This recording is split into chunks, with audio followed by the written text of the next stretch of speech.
Hello, everybody. I love that opening photo with hands across the heart. If you do that right now, you can't help but feel the love. And that's one of the reasons we do this show live every Sunday at noon Eastern, because right now we have so many people. Hi, everybody in our Awake and Wake community tuning in. Today is questions and answers with me and my team in spirit, Sanaya. And as I was tuning in, just a few minutes ago and just getting centered and settled and connecting very consciously with Sanaya, they told me something that surprised me, but it probably shouldn't. They said that somebody tuning in today wants off the planet and that the discussion today would help them come to know they're not alone and that it is worth sticking around. So that is really worth doing this show today for me. It's always worth doing it, but it's an important mission, I feel, to help you all know that, well, it's what the Awake and Wake principles are all about. You're not only human. That's what all of this work is about, coming to help you know what your soul already knows. You're part of one big web connecting all that is. You are a soul here and now, and that love is the connecting force that's guiding all of it. So instead of bringing all of you on live, which it's fun, but it does slow things down a bit, and we sometimes have technical challenges, I have a great surprise for everybody. My wonderful friend and assistant, Bev Garlip, to help me with questions. Hi, Bev. Hi, everybody. It's good to be back. Yeah, good to be back. Been quite a while since we've had Bev on the program. Bev, when did we start working together?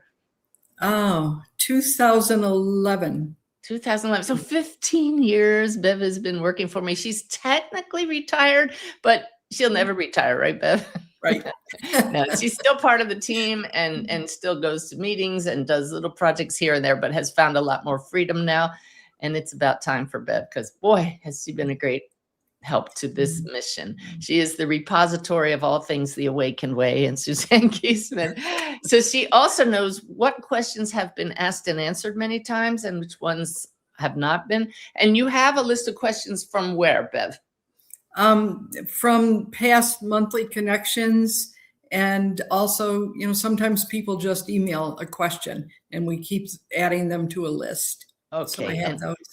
And when she mentions the monthly connections, that's the webinars that I do every month that all of you are invited to. Always the next one is listed on my homepage on the upcoming events. I think we have one in about 2 weeks, but we do Q&As live there, but I usually only have time for 5, 6, or 7 of them, if that many. But today we're going to have a full hour of one question after another. But what I want you all to know is I know I don't have all the answers. And even if I think I know an answer, it's always going to come better when it comes from my guide, Sanaya, who I feel, I sense, I hear. And I asked them, Bev and I did an invocation together just before we started and asked that their words and mine be one. So with that, we also will be taking live questions from those of you who are joining us live now in the chat. This is being recorded Sunday, July 26th. 2026. So if you're watching live, you can put your question in the chat and Bev will alternate between the list that she has and yours. But do know, I have no idea what questions she's going to ask and we'll just flow with it. So are you ready, Bev? I'm ready. And I have no idea what questions are going to come up in the chat, but that's right. The first one is actually about food addictions. Please speak about addiction, like the chocolate cake on the cover of Suzanne's book. Food addiction in our culture is insidious. Why? Okay. Ooh, and Sanaya says it is part of the human condition. And by the way, a couple of people are saying Suzanne's book. Yeah, my very first published book is called Conquer Your Cravings. And it has it had 2 editions. One of them had this amazing sundae, chocolate ice cream sundae on it. And then the one edition had that chocolate cake. I'll tell you all now, it's out of print. I believe it's available on Kindle, but that was written well before I started on the spiritual journey. It doesn't get into the things I talk about now, so it may prove helpful, but you might also be disappointed because it's not coming from the same energy with which I write now, the same consciousness at all. So getting back to why, just summarize that last part of the question again, Bev. Why are food Just, addictions? why is it so prevalent in our culture? Oh, and the guides say it has always been present for the body quickly gets out of balance when fed with foods that are not serving your greatest and highest good. And they're showing me a pile of sugar. Do you remember one time, Bev, they said that white substances are to be avoided as much as possible? Flour, sugar, cocaine. Right? But we were laughing about the white powdery substances. And it is because these naturally cause a reaction in the body that is pleasureful and at the same time cause the body to go out of balance. So once you go out of balance, you have this reactive cycle that starts. And I can sure relate to that. I usually limit the amount of complex carbs I take in, the starches, and I definitely do my best to stay away these days from chocolate and such, because as soon as I eat it, I can feel that addiction coming back. And for the next couple days, I get shaky if I don't eat it. And that leads to the desire for more. So as I've become more sensitive to my body's reactions, I see that cycling, that up and down that happens with sugar. So just know that it's the body. And, okay, the guides want me to bring up the fact that those who sell these products are well aware of the body's reactions and will continually put in your awareness pictures, like the cover of my book, which is meant to lead you to healing. The book is, but they want to lead you to buy, to spend your money. And so just take a look at what's in commercials, what's in the front of the stores when you go in. They know that how we're going to react. So the guides say right now, as with everything, awareness is the key. Instead of blindly reaching for something, do your best to maintain presence. Every moment of life becomes a practice in being the awareness that you are. So when you want to reach for something, like I did the last couple of days because we had dinner at the neighbors and they served a sugary dessert, I'm just now getting past the ups and downs that resulted from eating the dessert. But it took real awareness and the feeling, I don't like this craving, and I'm making the choice not to give into it. This too shall pass. So it's what will help you with this addiction is the awareness and surrendering to what is here right now, not resisting it. That's a long answer, but boy, I know we can all relate to that one, Beth. Very helpful. Yes. Yeah. Okay, another question in the chat. My daughter recently had a miscarriage at 4 months. At what point does the soul enter the body? Is it possible to connect with a baby's soul? Okay. This answer is going to go a little deeper than they have in the past, the guides. And they say that everything is consciousness. Consciousness is the light. It is our very essence. We are the light of consciousness. The soul is a direct expression of consciousness, and all matter is the direct creation of consciousness. And so there is not one specific moment across all life, all expressions of life, when we can say the soul enters at the point of conception or the soul enters at birth. For each being, it is going to be different, but it is consciousness that is creating that connection. So in most cases, the soul has already decided these will be my parents. This is not irreverent. It's actually a little humorous. I'm going to go along for the ride from the moment of conception. That's the way they put it. So that the soul is already adapting to the mother's energy field, the field of the father who's around in most cases. And so from the point of conception, but also sometimes they say it's always part of the equation with the parents. So how can it not be present is what they're saying. The light is the light is the light. But identifying with that being takes place from the moment it's an idea. Oh, that's pretty cool. Yeah. Okay. All right. The soul. They're saying you divide the soul into one soul, two souls, three souls, but how do you divide up the light? It's a matter of identification. So yes, it's the point of conception. Yes, it's partway through conception. Yes, it's at birth, but yes, it's the birth of the idea. It's all of it because you can't divide up the light. So that was a little bit of a convoluted answer, but they're trying to get me past my own conceptions about conception. That's interesting.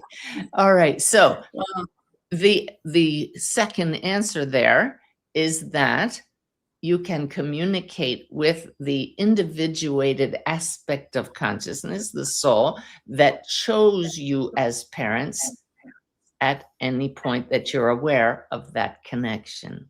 So from the moment you're pregnant, you know that there is a soul that has chosen you, and it will continue to be part of your soul family, even if the child is miscarried. Okay? Wow, great. Thank you. Right answer. Okay.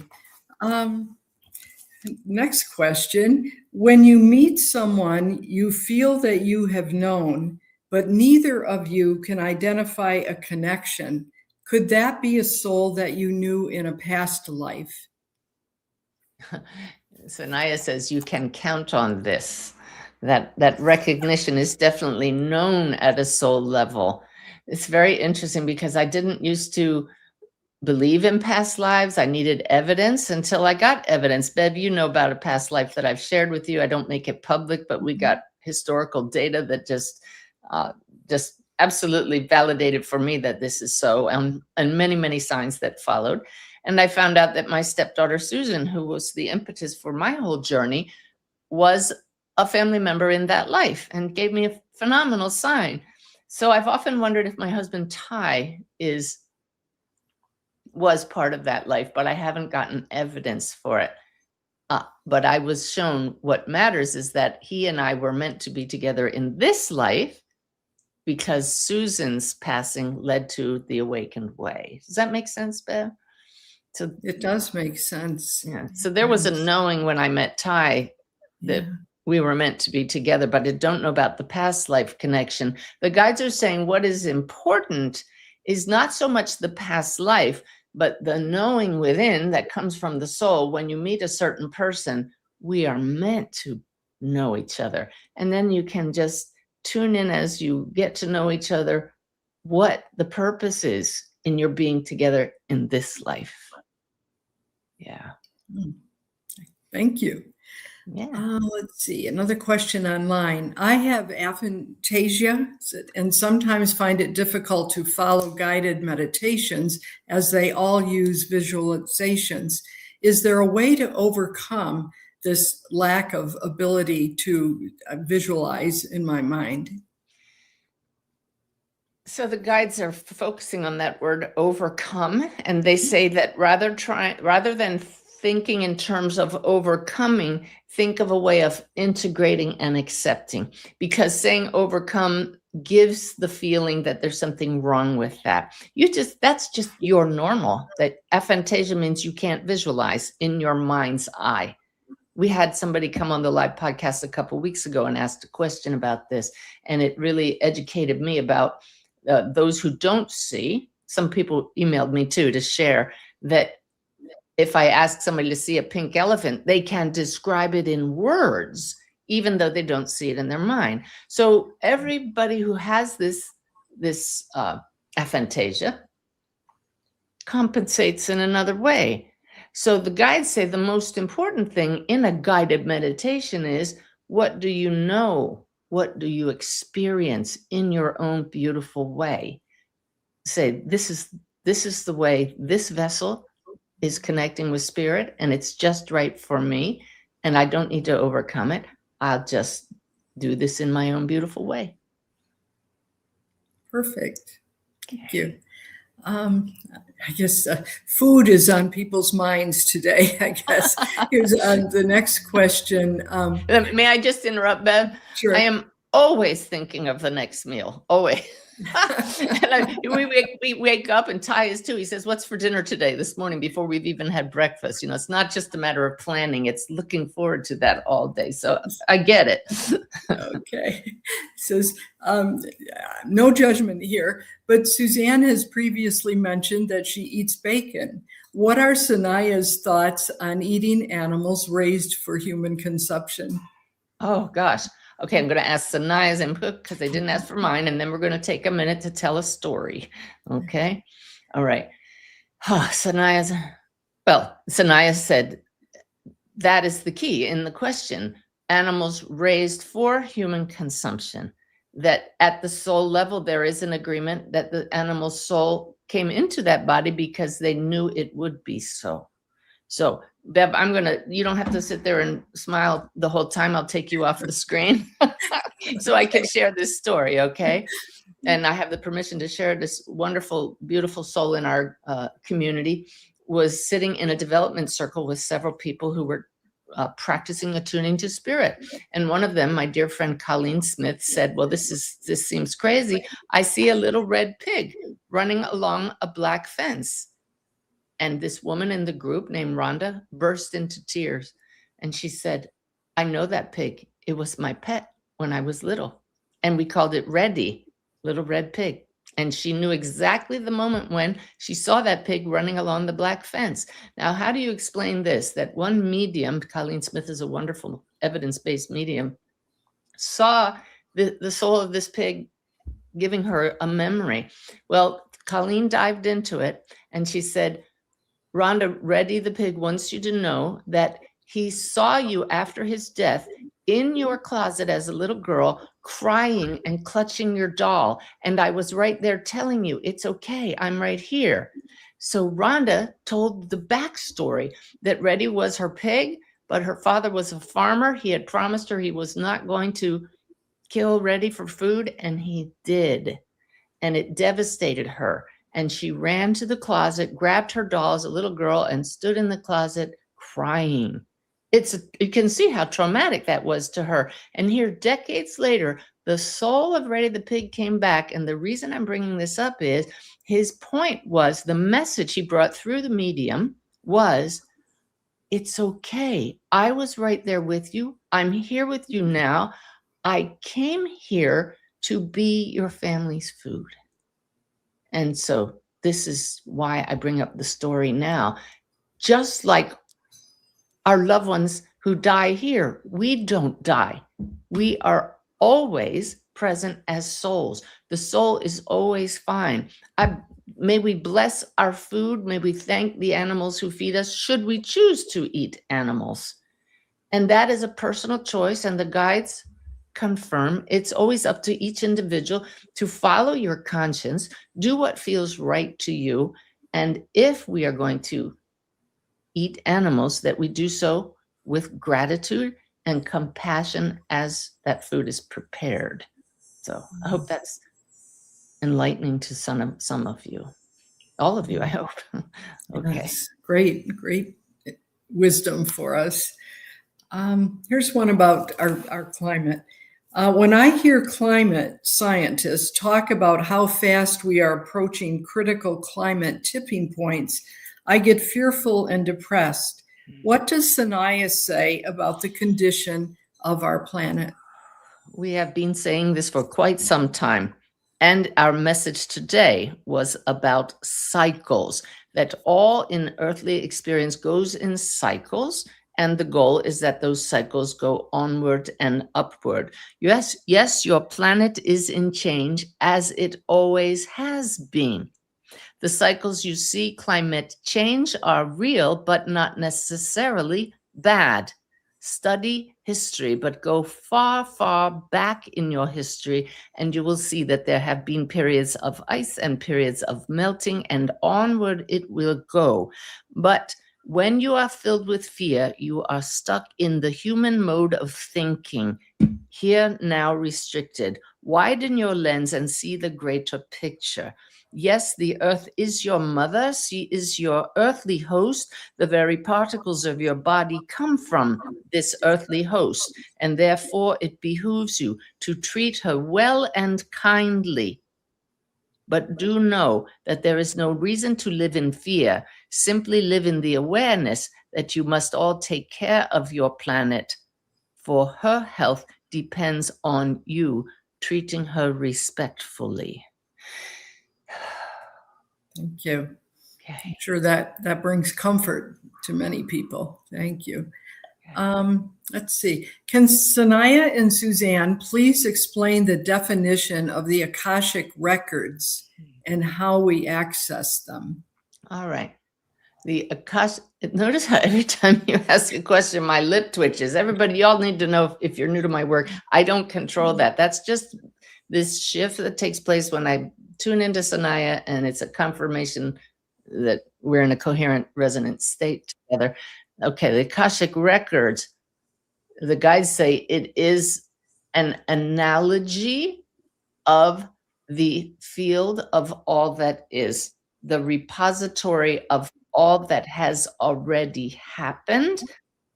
These are patterns that exist in eternity for eternity, a historical record of people, places, and things, experiences that any soul can access. And so you can understand how referring to this as a library with records allows the human mind to visualize entering a library, accessing specific information. If this is a helpful analogy to you, then please do use it. But know that this library can be experienced as a physical reality once you cross the veil. You will hear many souls who speak of accessing the records. And that is an experience created in the shared consciousness of humanity. But you are more than human. And so you can access the field of all experiences simply by dissolving your idea that there need even be a library and simply ask that the information you wish be delivered, and it is. Wow. Cool. Thank you. Okay. Okay. Another question online. Does the energy of animals transfer to our bodies? And the guides say it's not really a transference of, this is challenging for me because I'm caught between direct channeling and answering as the medium.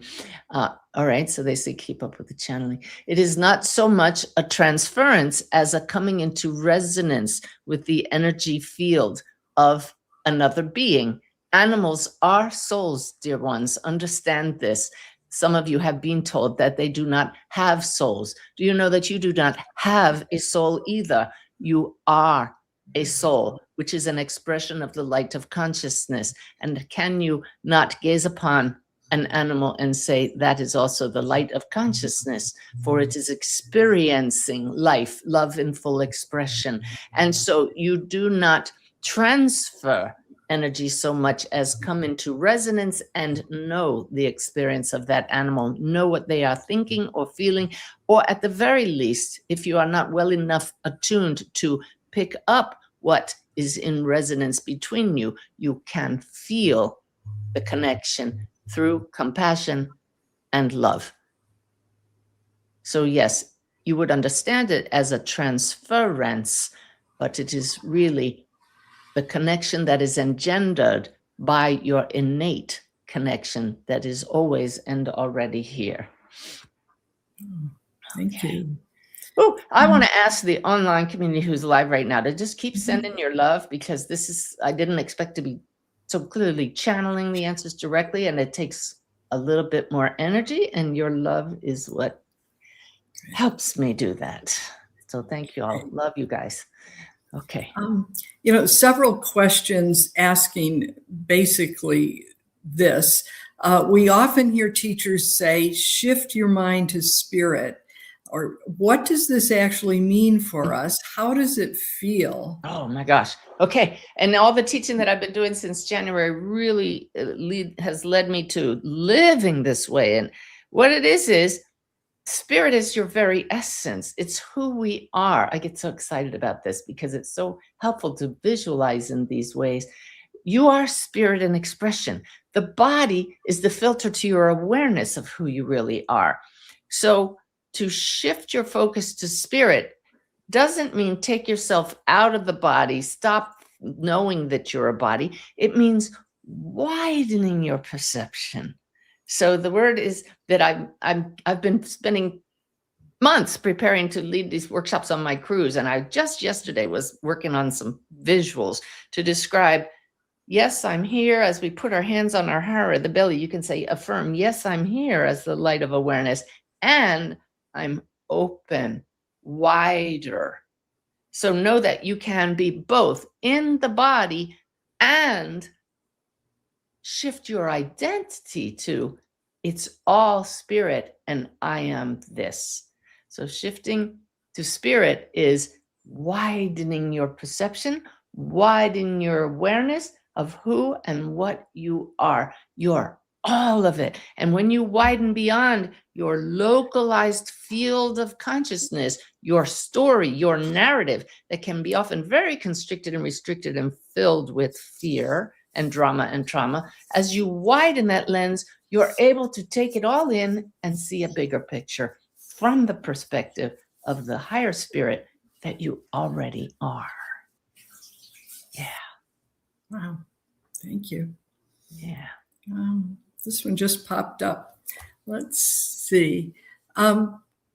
Whoops. And they scroll right past me. Can you please ask Sanaya if Source or Joy is pleased or happy with humanity? Are we evolving and becoming better humans? Oh, they just filled me with this image of a parent looking at a child. And even when the child throws a tantrum, they love it unconditionally. And they just bowled me over with this feeling of love and adoration. And it's why they finish every one of the daily messages with, you are so very loved. They are not disappointed in us. They understand the human condition. They just now went like this.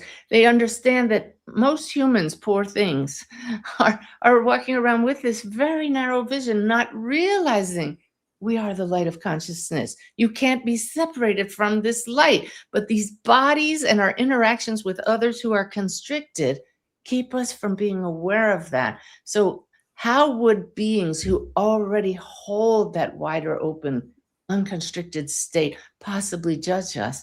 They know they are the light. They know we are the light. They love us unconditionally. They're beaming their love at us to help us come to feel that in ourselves. And they say right now, take it in, soak it up. Can you allow yourselves to believe you are so very loved? Yes, we know you have made mistakes. Yes, we know you have stumbled. Yes, we know you have done things you regret.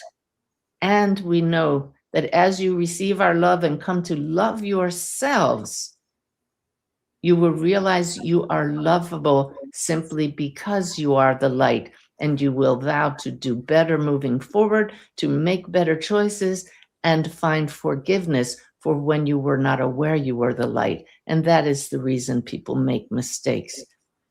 And so we send you the gift of compassion, understanding, and self-love, and ask you to please receive it with the love with which it is sent.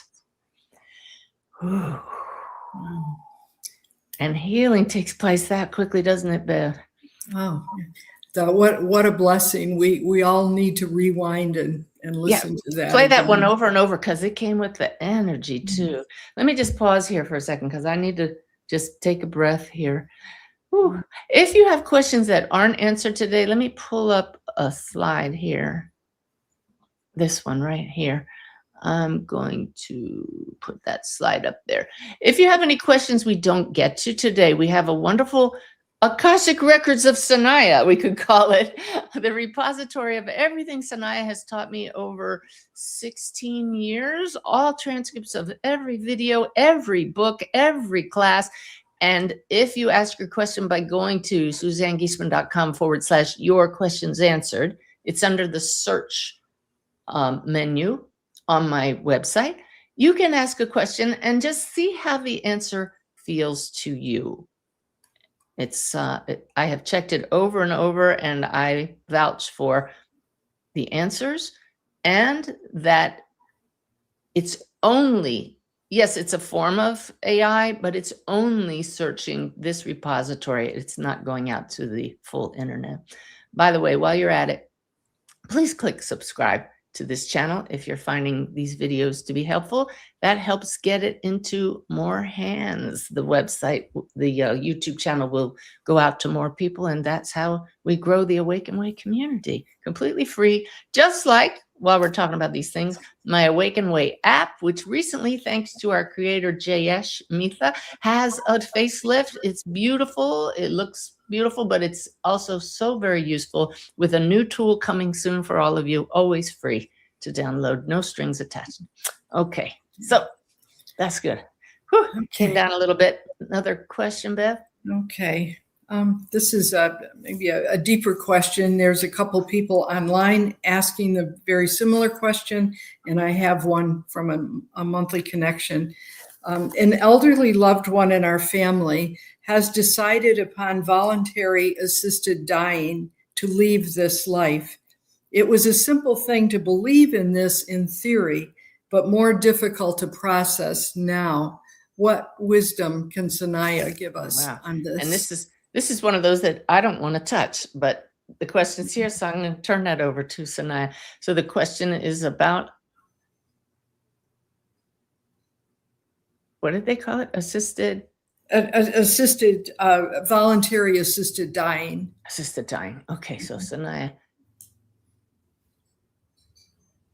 We in spirit wish for you to inhabit your body as long as possible, for while it is still breathing, it is being breathed by a higher aspect of consciousness that knows there are more experiences to be had. And we know that none of you wishes to suffer. But if the body is still breathing, there is purpose in this, if not for the one breathing, but for those around, to experience compassion, patience, love, forgiveness, understanding, and all of the opportunities that a death presents.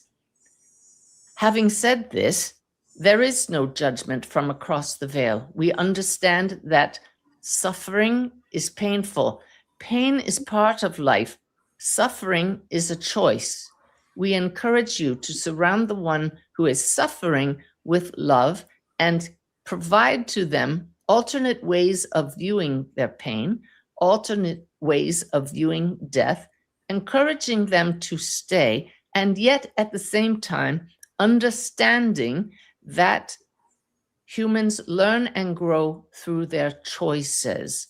We will not intervene in a human choice. And that is all that needs to be said. Thank you. Let's see. Next question. Do our loved ones in spirit know when we are going to cross over? Oh, yes. Yes.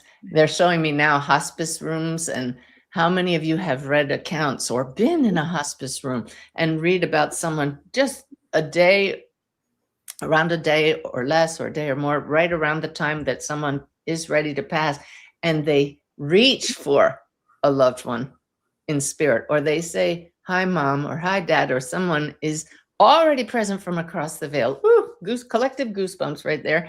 Did you feel it, Bev? Already aware of the presence of loved ones because they know. They absolutely know. But they know everything about us. It's, they're very much a part of your lives here and now. Every time I do a reading, those in spirit show things going on in your life now. And so, of course, they would know when you're passing, because we're all connected at the soul level. And the souls are interacting in awareness all the time, all the time. So, of course, your beloved soul family is going to prepare to meet you. I'm reminded of a reading I did, Bev, where this woman's father came through in the reading from spirit, and her uncle came through in spirit. And then I said, your uncle's showing me his hand reaching across, and he says he helped your dad cross. And my client burst into tears, and she said, he passed before my dad, and I actually prayed when my dad was on his deathbed, please, uncle, please help my dad cross. And so it's just a lovely validation of that. Also, the guides want me to tell all of you, if you had a painful relationship with somebody across the veil, and it would distress you to see them while you're still in a body, not to worry. The soul knows that, but also know that that loved one is not, their story is not the same as the soul you will meet. The souls already know you're whole, they love you, and they're healing that story. So you may find your loved one well changed when you cross, and that relationship healed. But you'll need to have that experience face to face. You will not be met by anybody who's going to upset you. Okay? All right. It's so comforting to know that we'll be greeted by our loved ones and our pets. Oh my gosh, they'll be there front and center. No doubt. And as we talk about this, Bev, I can feel some people that may be new to this, and they're saying, oh my gosh, this is just a bunch of Pollyanna stuff, and it just is here to make us feel good. Yes, and it's true. Okay, these are no excuses. This comes from 16, 17, 18 years of getting validations from those across the veil that this is the way it is. And here are my guides saying you can trust this. Whether you trust me is up to you. Why don't you have your own experience? That's what my work is all about. I have lots of tools out there on the gifts page of my website to help you make your own connection. Listen to me. I hope it makes you curious to have your own experience. That's the goal. Okay. Thank you. Yeah. Okay. In light of the recent disaster with the earthquakes in Venezuela, person asked, how does the spirit realms handle multiple souls crossing at one time in a disaster like that? And Sanaya says, have you not heard of legions of angels? Spirit is limitless. There are far more beings in spirit than there are on your earth. We are ready and welcome to receive you in large numbers. Of course, we do not wish for that to happen, but it is a consequence of being in a human body that at times these types of experiences do happen, and rest assured that each is met both personally, individually, and as a group, and all feel the love. Okay. Thank you. I feel the love from all of you. This is a really beautiful gathering today. It is kind of like our Sunday church, but very free, very open, no walls, just love. It is. And I shouldn't be amazed, but that so many questions coming online are matching questions that I had pulled from the monthly connections. And here's one. There seems to be a phenomenon. Say that 5 times, Bev. Where grown children are abandoning their parents. It's being called parental estrangement. Can Sanaya shed some light on this? Why is this happening? Yeah, I ask this in meditation quite often because we're personally experiencing this in our field. And all we can do is send love, send love, send love. And examine, the guides say, what may be the perception of the one who is estranged. There is likely a moment where you understand interactions that led to this. Why is it happening so much more? I'm asking the guides now. There is much pain in your world now, far more feelings of isolation and neediness than in the past. This causes the younger generation to withdraw. And in so doing, they are cutting off the very thing that they need, which is love and understanding and compassion. So please do understand that each is living their own path, that self-love is the first step, but receiving your love will help, but not if they are closed off overtly. So they're saying right there that send all the love that you can, even if you feel it's not being received. We're speaking energetically. Don't push yourselves because that may push someone away. But It does seem like an epidemic, doesn't it? No simple answer, because it's painful here, and it's an opportunity for us to recognize each individual's path, to send them love no matter what, and find out what in us might have been part of that, and try to heal ourselves as well. Forgiveness on all sides. Thank you. I know that's helpful to many, many people, people around me. So, okay. When a child of someone passes on, will they still be a child on the other side? Not an actual child, but in relationship to the parent. Yeah, I'm blessed to be giving the opening keynote presentation for the semi-annual or biannual, every other year conference of Helping Parents Heal at the end of this month. By the way, this is going to be live streamed. So if you go to helpingparentsheal.org, whether or not you have a child across the veil, please tell anybody who does. This conference, 3 days, is going to be so healing for people. And I have my presentation all ready to go, and anybody can tune in with the live stream. And it talks about that very thing, Bev. That's why I brought it up, because there's one example I'm going to give of a child. I don't want to give away my presentation, but it's direct answer here, who came through to me. So I don't want to give the whole thing. It's right at the end of my talk. All I can, I won't tell the whole story because it's a really good one. But we have been assured that our loved ones who pass will show up in the way we recognize them.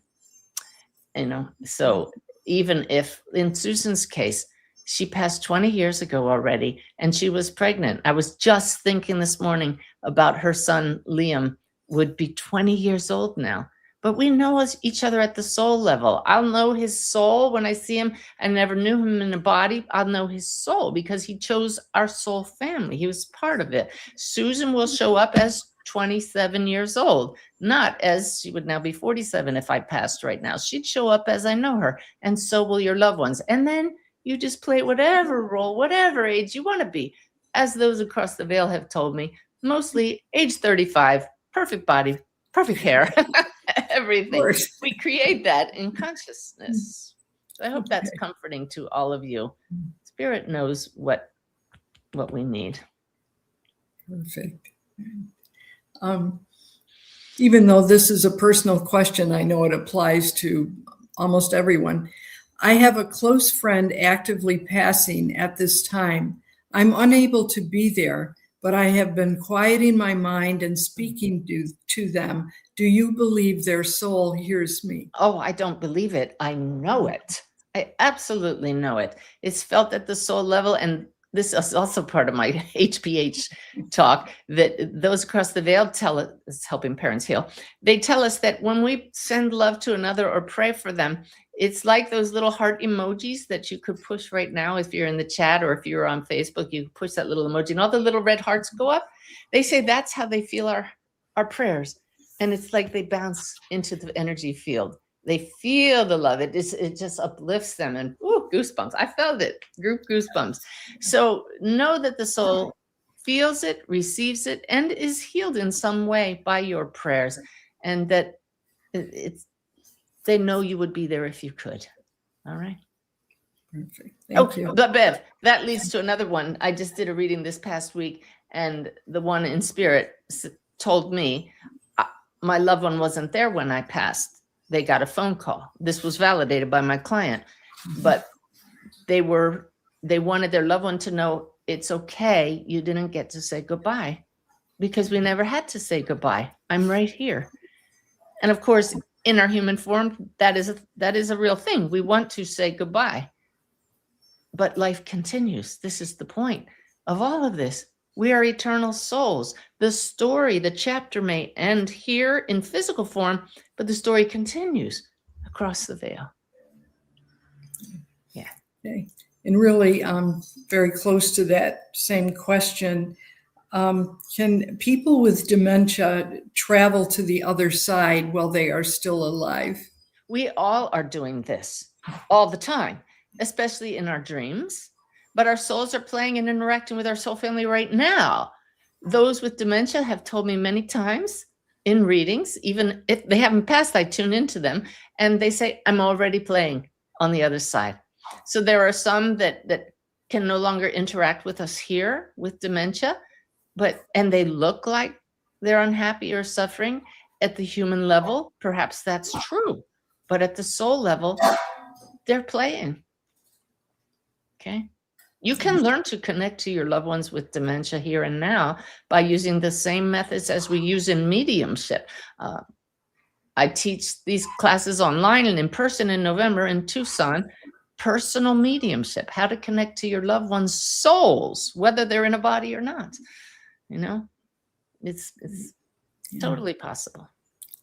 Perfect. Thank you. This is interesting. When you ask us to send love to help you with channeling, does it still help to send love when watching later? So does it help for us to send the energy? Sanaya just said to me, that's why I live in a state of feeling so loved all the time, because it's coming at me all the time from this community. But see, everybody, that's why that's why I asked you to subscribe to the channel, because you then become a part of this loving energy field. Every video, every course, every book, every interaction is filled with that love that just keeps it going and creates this community. We're working right now, aren't we, Bev, on an interactive forum through my work that's free, where you all will be able to share the love. If you're part of my Facebook group, you know that the comments on my Facebook posts are 99.999% positive. If anybody says anything snarky, somebody quickly sends them love in their comment. Doesn't come back with a snarky comment. It's the most beautiful way of living. That's why we welcome you into this group, because we are changed by each other's love. I feel it all the time and live in it. And we want this for all of you, don't we? Yeah. Beautiful. We thank you all. Thanks for the love. I mean, I feel great. We're going 45 minutes of channeled answers. I'm going to be high for an hour. Okay. Oh, it's awesome. Little different topic. Who or what is responsible for crop circle formations? At times, it's funny, that last answer came just straight from me with a little Sanaya, but you can feel the switch right away, can't you? At times, these are indeed hoaxes, and you can tell, especially when you study the way the grass and wheat is bent at particular angles. When it is the real deal, there is a uniformity that cannot be created by humans. And so what is creating these? It is a higher energy, often from groups that are trying to inform you exactly what our message is at all times, that you are not alone, that there are other expressions of source, that they are benevolent, and they wish you to widen your perspective and consider alternate realities that can help you come together, learn to co-create as they are creating these beautiful messages that, again, transfer the message, you are not only human. Cool. Nice. Just quickly, someone is asking for the name of the organization for parents of children who have passed. If you would just address that again. HelpingParentsHeal.org. I'm so grateful because my wonderful assistant, Jayesh, who built our app, is helping them with their website. And they have gone from a few tens of thousands of subscribers on their YouTube channel to like 280,000 in just weeks, which is the way it should be. People need to know that this organization is there and that they are absolutely doing the same kind of work I am, sharing with people that our kids, their physical bodies may die, but they are still part of our lives, and we move forward together. Not just our kids, all of our loved ones. That's my work, the bigger soul family. But if you know anybody with a child across the veil, wait till you read their uplifting newsletters and see the resources they offer free. The live stream is not free. They of course have expenses with that, but I'm sure it's very reasonable. I'm not sure what it costs, but let's be sure to put in the show notes here a link to the live stream for that. Okay. I'll do that afterward. Okay. HelpingParentsHeal.org. Okay. Okay. Another one. Does organ donation prevent the soul from crossing over properly? So funny, because my one example of a soul who was still kind of hanging around was somebody who had his organs harvested in a tragic experience. And he was hanging around, but that was a one-off example. Organ donation in nigh unto all experiences. This is a decision made at the soul level to give the gift of the physical body to one who still has yet more opportunities to have here in physical form. And so they give this gift with their blessing, knowing that that organ is no longer needed, and yet knowing that a bit of their field will remain with that one. And so do not worry about this. Receive it as the gift that it is meant to be. Yeah. Thank you. Lots of love to all of you. Thanks for all the love in the chat. I hope these questions are proving helpful to you. I'm grateful to Bev for giving her time off on a Sunday to help us. Yay. Okay. Okay. When we pass and go through our life review, do we feel regret or negative feelings at that point? I know what Sanaya has told me, but let's hear what they have to say. You would understand this as regret and negative feelings. And this is why this review is held, so that you are finally fully able to feel what perhaps was blocked out or obscured when the experience happened. This is why we encourage all of you to have a life review at the end of each day, so that you can course correct as you go through your life and not have to be subjected to realizing the fullness of the effect of all of your choices on each other. It is a temporary condition, as is all pain, as you go through the life review. But it is a necessary one in the transition to being fully embodied as the soul without a body, if you understand our meaning. We wish you to fully understand the effects of every choice you made, even though they are painful, and continue growing across the veil. When this is felt as what you in human form would understand as regret and discomfort, you wish to fully make up for this. And that is why those across the veil, when they come through a medium, when they give their messages directly to you without a medium, wish to express their apologies, for it is part of the healing process. And this is why we encourage all of you to make your apologies now, and then you will not experience that across the veil. This is not a threat. This is not punishment. This is the process of evolution. And it is all done with love. Whew. Okay. I've lost the original question, but the thread is going on. And basically, a person who enjoys celebrating Halloween and wonders, is that a negative in Spirit's viewpoint, that we would celebrate Halloween with all the symbols we have? And okay. And Sanaya is flashing like a neon light in front of me. The words, what is your motive?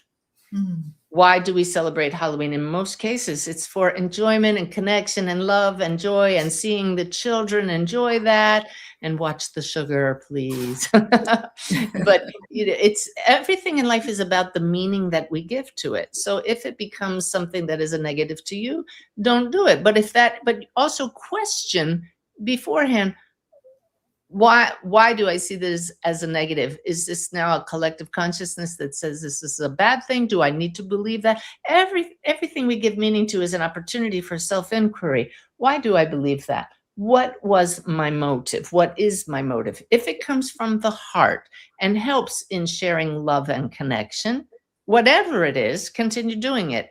If it causes you to clench because something about it does not feel aligned with the soul, then set it aside.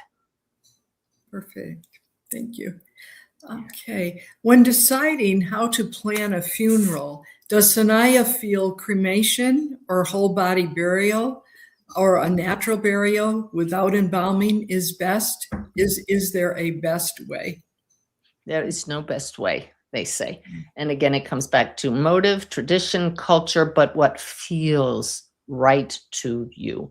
And the guides say, yes, honor the body. It is sacred. It housed the soul. It was a creation of the soul for that lifetime. As long as it is treated with respect, that is what matters most. Right. Okay.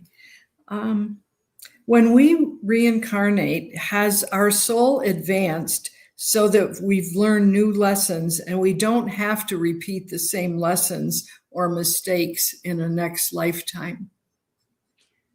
Say that one more time. I'm sorry, Bev. When we reincarnate, has our soul advanced so that we have learned new lessons and we don't have to repeat the same lessons in another lifetime? It's a mixture, the guides show me. That's the purpose of reincarnation, to take some of the things that worked and some of the things that didn't work, and to hopefully this time, the things that perhaps you weren't so good at in this lifetime, or made mistakes with, or want to learn a lesson and want to practice more forgiveness and patience, that kind of thing. You will certainly be given those opportunities, and that's why we come back around. We don't have to. It's not punishment. It's an opportunity. Okay. Let's see. I understand the idea that we come to Earth to learn and grow. I struggle with the idea that we create our experiences through our thoughts. None of us would choose to manifest the death of a loved one or a terrible disease. Do we truly manifest all of our life experiences? Death is as natural as birth. It's a natural result. It's not punishment. It's an entry into another life and another experience beyond this one. And that it's painful. And the soul comes here knowing it's painful for those left behind. May I please correct what I just said? Death is painful for those who miss their loved one's presence. It is a joyous reunion and return home for those who pass, and they are aware of your pain. So it's a mixture of all of these things. And that's what life is. The acronym that my guides gave me years ago for life is love, the light of consciousness in full expression. That includes the pain and the pleasure, the birth and the death, all of it. We come here knowing there will be pain, and that as we remain aware that we are the light of consciousness, we choose our next step. How can I lessen this pain? By changing the meaning I give to something. How can I educate myself more about the greater reality so that I can see death differently? It's through the contrast that we grow. We come here for the experience of the fullness of all of it. And that's why I started this. And Sanaya said there are some of you right now that went off the planet, and we understand that so fully. And the cycles of life, the ups and downs, the constant change is being part of life, means that your pain is not permanent. As a soul in human form, as you tune into the soul, may you all see the opportunities to see with the eyes of the soul. If you are suffering as the result of someone's death, as the result of choices you have made, as the result of any trauma or tragedy in your life, suffering is optional. By choosing how you look at the pain, by acknowledging it's here, by not rejecting your current reality, but saying, this is what is happening. I would prefer it not be happening. I'm expanding my awareness and asking Spirit, guide me, please. Show me how to lessen this pain. How may I be a force for good in this world? That shift in focus will provide you relief from the pain. Boy, we got into some deep stuff here today, didn't we, Bev? But it really is all about questions. Yeah. It's all about becoming aware of who and what you are. You are not only human. Suffering is an indication that you are in human constricted focus. Widen the lens. Learn to find that part in you that never changes. And that's where solutions will arise. That's where the love is. The part in all of us that's the same. So we're not going to end with an upbeat, laughing, ho, ho, ho, but hopefully with some hope for people who are suffering, right? Absolutely. Absolutely. All right, let's just take a moment, everybody, as we just turn up the love, each one of us. That's what each one of us can do. And those of you that just can't find it, then just soak it up right now. As everybody tuning in right now, whether or not you're live or not, the love is here. Soak it up and hear the guides again affirm, you are so very loved. It can be no other way, for you are love in full expression. Blessings be upon you. All right. Thank you so much, Bev, for your help today. I hope all of you heard something that helps you in your journey. We love you all, and we'll see you back here next week. Bye-bye.